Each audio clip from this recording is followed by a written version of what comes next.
Welcome to the Human Flourishing Project. I'm your host, Alex Epstein. Today's topic is an exploration of expectations. And usually on this show, I'm sharing some idea or practice that I have some level of mastery over and that I'm confident, if applied correctly, will really contribute to your life, to your flourishing.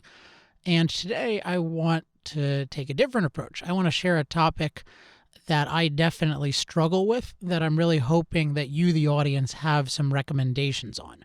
And this is the issue of how to set expectations. I've been thinking about this the past couple weeks, and in particular the past couple days. And one of the genesis, I don't know if that's the right term, but one point of genesis for this is noticing that sometimes with work, although I think expectations apply to everything, I know they do, but sometimes with work, I notice that the phenomenon that my best days will follow my worst days. And then also, I'll talk about it in a minute, my worst days sometimes follow my best days. And I've been noticing this. So for example, I would have a few Saturdays ago, actually, I had one of the most painful work days I can remember. It's painful just to think about. And it was just one where I felt like I could not make progress on this thing. I was working on my book, and there's just a part of it, and I just felt like I was going in circles, and even my usual tricks weren't working, and it was hard to even define what I was confused about, and it was just a mess. And then, toward the end of that day, I had the wisdom to sort of try to formulate some questions, or have actually one of my colleagues, Don Watkins, look at it and ask what he thought of it. So to get an outside perspective, and that helped me not be so bothered about it. And then, but what I found was later in that day, because I like to stop working. These days I work writing-wise about 6 a.m. to 1 p.m. And then I usually stop after that. And so that's helpful to just get a break from it. And then I went and hung out with some friends. And then I found the next morning I had a really good day. And a lot of that stuff seemed to come into focus. And then today I was noticing, I experienced my morning as less enjoyable than I would expect it to be, particularly because I made some pretty good progress. And then yesterday I noticed, I had a really good day. And I was noticing with all of these that the issue of expectations seems to be there. And in particular, if I take yesterday and today, I think part of what happened yesterday was I expected it to be difficult.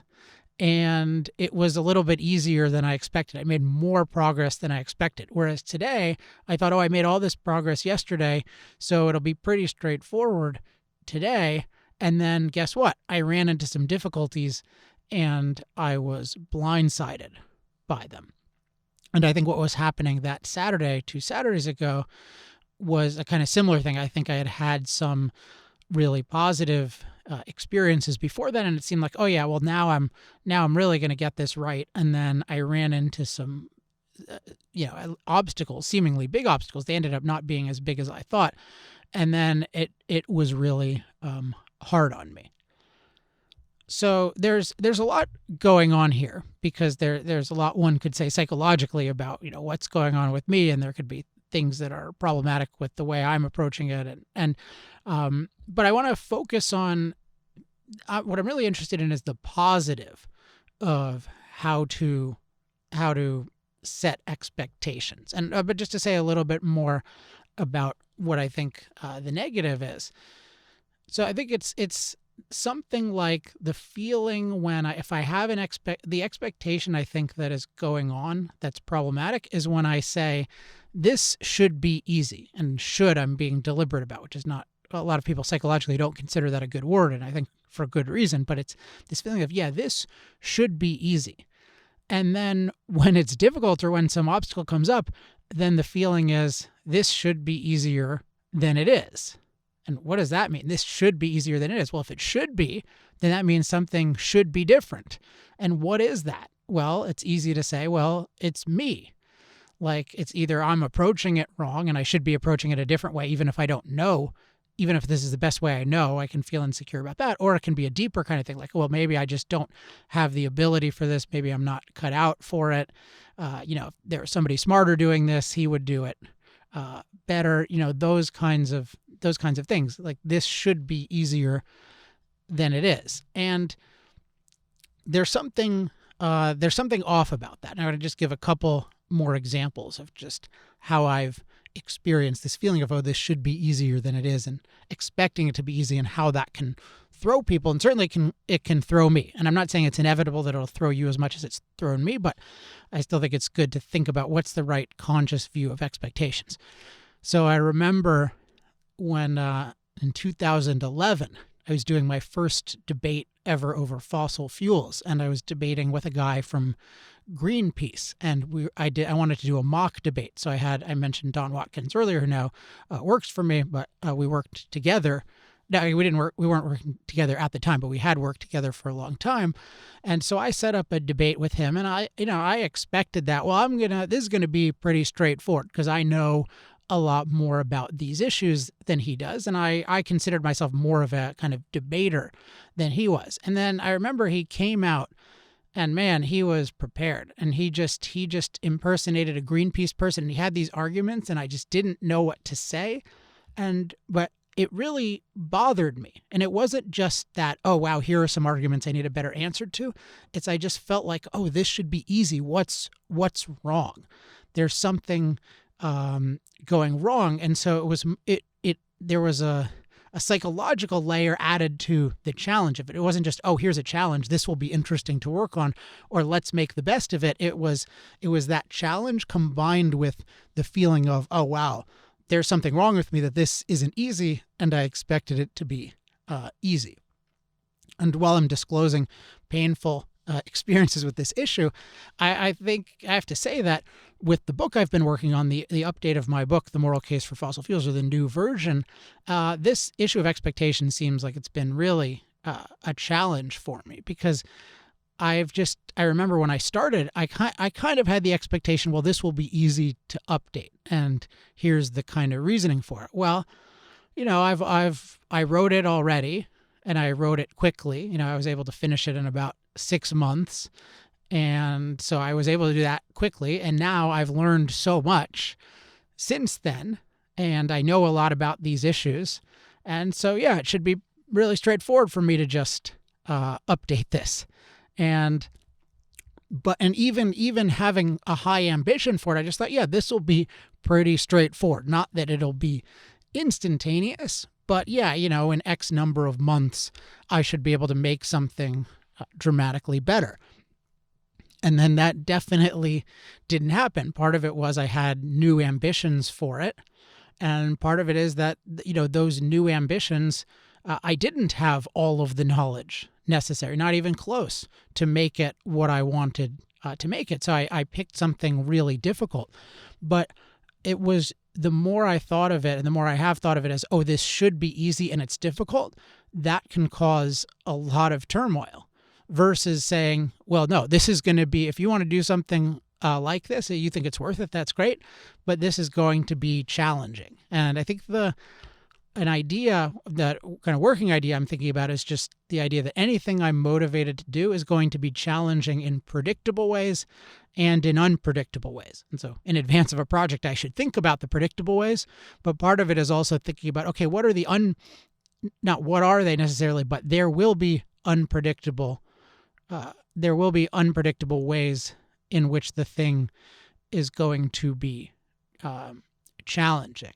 And so I'm just noticing that, wow, this is such an issue, going into a day with the expectation that it's going to be easy. If that's really the expectation, there's something very off about that expectation. And I think part of the temptation of the expectation is that easy days, so to speak, happen, and there's something nice about them. There's something nice about, particularly if I'm accomplishing something, it's not just easy day watching TV, but I make some real progress. And so, for example, yesterday I did an interview, or I participated on a show, and some of you may have heard of this because it's a pretty popular YouTube channel called Jubilee, where they have people from different kinds of controversial views express their views and talk to one another. And I I did this, and I had no expectations for how it was going to go, and I didn't really prepare, and I thought it might be just a total debacle, and I didn't think I would do particularly well or particularly badly. I just thought, okay, well, I'm going to try to do this, and it ended up, and I was even a little nervous at the beginning, but sort of after a few seconds, I just felt like, oh, this is fun, and it ended up being enjoyable, and I have no idea how it'll turn out because they edit it, although I'll make sure I have a transcript of my own answers, but it's, that was something where, oh, that was kind of easy, and that felt like, oh wow, I'm able to perform well, and I'm benefiting from all this hard work I've done in the past. It wasn't something that was a lot of heavy lifting in the moment, and I think no doubt, if you've achieved any kind of mastery, it can be really fun to exercise that mastery in a kind of effortless way, but I don't think you can have it where that's satisfying as a consistent thing, because part of the reward of that's involved in mastery is overcoming the challenges. And the challenges are a really fun part of it, but they're a fun part of it if the challenges are exciting. If I think about it as, oh well, I don't know what's coming up. Or maybe I know this is coming up, but I don't know this other thing, and it's exciting to think about, oh wow, what's this going to be? And one way I think of it is, how clever can I be in overcoming this challenge? And that's one way I'm thinking of framing it, although I want definitely ideas and recommended reading from the audience. And because I'm really trying to get at is what's a good way to approach expectations. And I'm sure that there's some good stuff on this. I mean, I'm sure that some people will say, we'll just have no expectations about anything. And maybe there's a way of holding that's really useful. People say expect the unexpected. I don't really know exactly how to apply that. There is probably something to zero expectation in terms of a given day or a given moment. I mean, maybe it's saying something like, well, I may make zero progress today, besides learning new wrong ways of doing things. So it's interesting to kind of think about what's a good way to have expectations on a day-to-day, hour-to-hour basis versus having long-term expectations. And is it that you have an expectation that if you follow a process, then long-term good results will happen? And then how does that relate to the issue of deadline? So there are all sorts of really interesting issues connected to expectations. And I definitely have more questions than answers, but I'm going to keep thinking of answers, and I really hope that all of you share answers. So the broadest question is, what are good principles or practices for setting expectations? And maybe I'll add to that, such that we can enjoy life's inevitable challenges. And it's not just even inevitable challenges. So we can really enjoy taking on the ambitious challenges that we seek out versus feeling bad about ourselves that they are sometimes so challenging.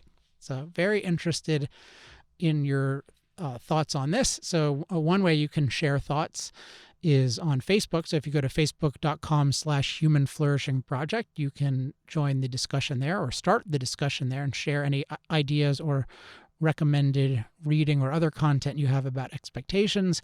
You can also email me at alex@alexepstein.com. And also, this is not exactly related to that, but if you want regular updates on the show, then go to humanflourishingproject.com and sign up for the mailing list. So that's it for this week. That's a brief exploration of expectations, and I'm very eager to know, what do you think are good principles or practices for setting expectations? Hope you enjoyed this week's episode and it was at least thought-provoking. I'll be back probably in 2 weeks. Until then, I'm Alex Epstein. This has been the Human Flourishing Project.